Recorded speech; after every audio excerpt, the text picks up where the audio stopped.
How do you think Vladimir Putin is going to read President Trump's 33-page national security plan? Because in it, it said one of the reasons that the United States should help Ukraine get to a ceasefire fast, and that would be in the best interest for the United States, would be to reestablish strategic stability with Russia.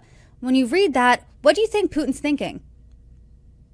Strategic stability with Russia would be really nice. That would be a valuable thing because that would allow us to focus more on China, for example, and more on other things we want to do. And some in the past have called that the reverse Kissinger, where we try to make nice with Russia so we can focus more on China instead of what Kissinger did, where we made nice with China so we could focus more on the Soviet Union, the reverse Kissinger. The problem is to do that effectively, we would have to do so many things to portray fundamental American national security assurances in Europe. The benefits would be far outweighed by the costs.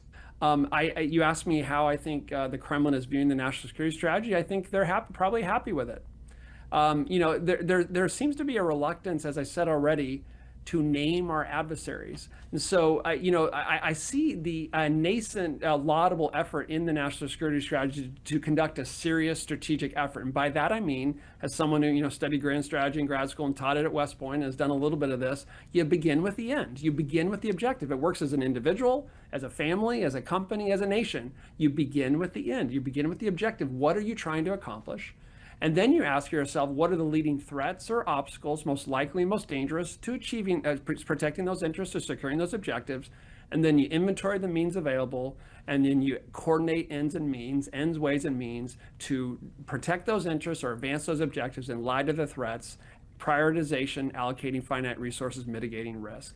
That is the essence of strategy. In the national security strategy, they do two of those. They do a very nice job of saying, here are some of our core interests or objectives.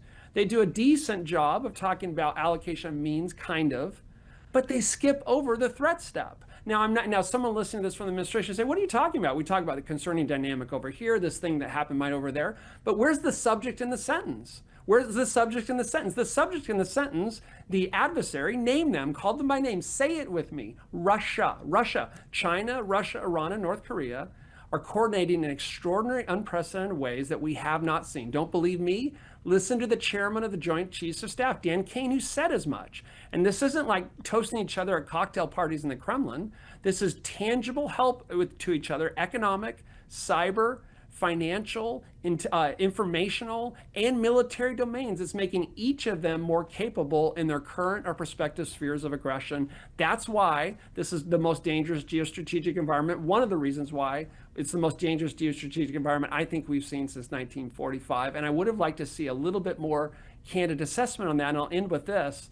We didn't see, I get it, this is the national security strategy. We haven't yet seen the forthcoming national defense strategy that focuses on the Pentagon. But, it's hard to have a peace through strength policy if you have a defense budget that's struggling to keep pace with inflation.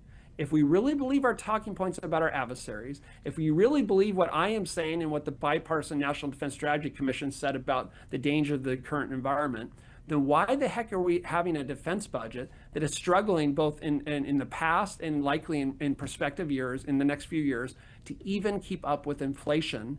And when you compare it as a percent of GDP, we're going to struggle to stay at 3% over the next 3 or 4 years. 3%, other than 3 years before 9/11, the last time we spent that little on defense was 1940, the year before Pearl Harbor and our entry into World War II. So you talk about an ends means mismatch. I'm not sure what's going on with that.